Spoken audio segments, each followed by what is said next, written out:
And schooling was disrupted. The Star of David was introduced.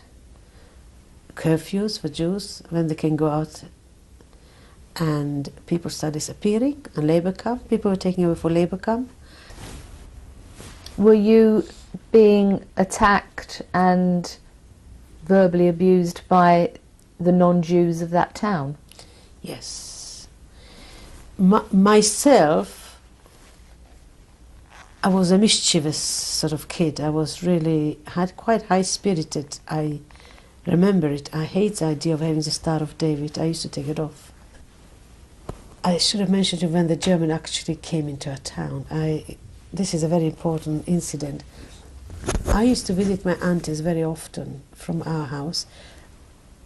My auntie Ella Miklos, who lived in a very nice, better area than we did, and I used to go quite a bit visiting them and do some shopping, not real shopping, but on the way get some milk or something for them. I used to like going there. There was always some goodies as a child, and they had no children. And they liked me both very much.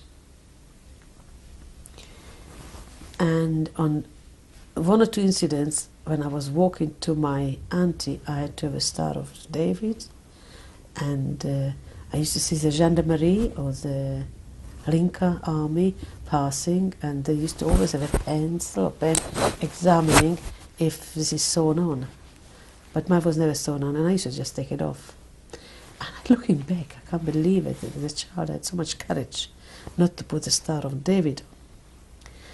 And then on one occasion, my auntie asked me to go to a grocery nearby. They didn't like to go anymore to get some milk and cheese, and they really cursed me, the grocery, filthy, dirty Jew. Things like that I experienced awfully lot. But, strange enough, because when the youth movement arrived to Nitra, lorries of young youths, the German youth movement, with a uniform, like Scouts uniform, arrived our town, I was so elevated, so happy. They were coming, and all the Slovak kids and arrived with flags welcoming the occupation. Really nobody actually knew what the occupation is. And I was just gazing and looking at them and quite envious. You know, they look so lovely, kids like 13, 14-year-old youths, and all blonde and all nicely dressed and singing, and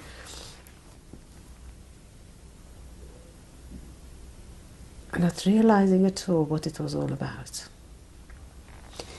And to such extent, now reached the stage that I couldn't find any friends to play, and I used to go to a park.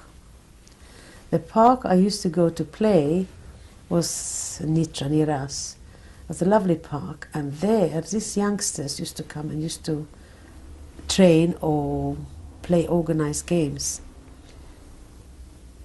And on one incident, I went to play on the swing, and I saw this group of kids there, and I was dark and black eyes. I saw those kids, and I thought I'd go to play with them. I was quite a very daring incident, and I haven't told any member of my family about it. My God, my mother would have walloped me if she would have known what I'm doing. And I went to those kids, and I asked them, I spoke German as well. We spoke German at home, and we just started talking, and they asked me my name, and I said my name is Eva Mannheimer, and it's a very Germanic name. And they sort of played with me, and they thought, they just were puzzled that I got dark hair and black eyes. So they said, how did you get black eyes? And so, because I forgot to wash them. So I'm going to go home and I'm going to wash them. And it struck me very strongly that I went home, and I probably didn't tell exactly the incident to my mother, but I asked my mother, can I have some soap? And I started to put soap into my eyes, because I wanted to be like everybody else, and my eyes become so inflamed. I said, I must wash my eyes, that I want to have blue eyes. It was something so very urgent, and my mother said, no, you're never going to have blue eyes, because you've got the most beautiful black eyes. She was wonderful. She tried to sort of make me feel important, you know, as any mother can. She was a great lady. And this was an incident that I look back sometime. I said, my God, how daring to do something. I must have been probably 8. Did you go back to play with them again? I I went back, but they were not there at the time. I used to go there nearly 2 or 3 times a day. Because there were twigs there, and there was nearby ice rink. And in the park, part of the park was turned to ice rink winter time. I don't know, I think I was a solitary figure. I was a lot on my own. And strange enough, we had a connection with somebody who was belonged to a Nazi party. But he was still a friend of our family, and he really warned us quite often. I can't remember his name. I would have liked to mention it, but I can't remember his name. But he helped us. This man, he was in a party, a Linka party, what was the movement that followed the Hitler ideology. He warned occasionally our family, and when all of a sudden the Jews be sent away to labor camp, we really did not know what to do, and then a decree came eventually that all the Jews will have to be assembled and be transported. And here some miracle happened. This gentleman warned us, and he was going to try to save us because he was a good friend of the family.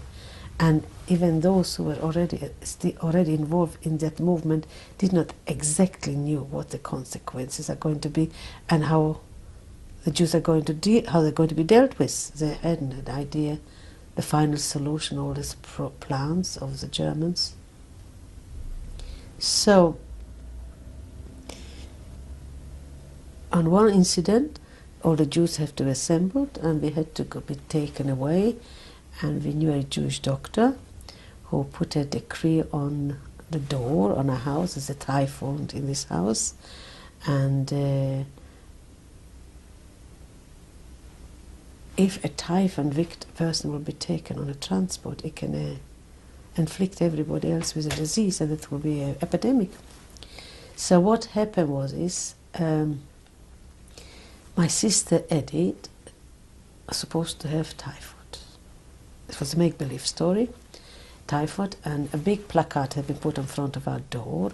So they came to take us away. We had been taken away to the Vatican, what was also like a Jewish district. And from there they were assembled and decided on which transport to go.